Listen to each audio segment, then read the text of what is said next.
Саламатсыздарбы ата-энелер, группага кош келипсиздер. Мен ата-энелер комитетинин төрайымы болом. Пожалуйста, ата-энелер, балдардын питаниясына акча чогултуп жатабыз, билесиздер, ошого балдарыңыздан акча бере берсеңиз, андан сырткары класс жетекчисин, балдардын класс жетекчисинин жакында туулган күнү, билесиздер, ошого да акча чогултабыз, канчадан чогултабыз, эмне кылабыз, ошондо сүйлөшүп алсак. Саламатсыздарбы ата-энелер.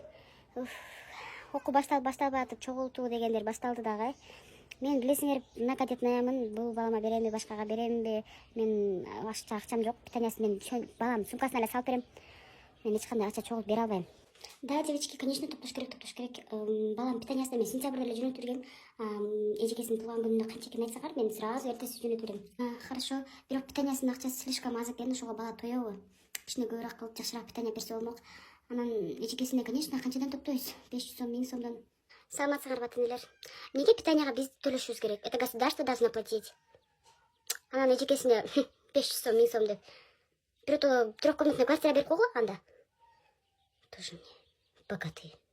Саламатсыздарбы ата-энелер. Ооба, питанияга бере беребиз. Анан эжекесинин туулган күнүнө эмне алып берсек, сумка алып берсекпи? Болот. Кандай дестер, зорго ата-энелер?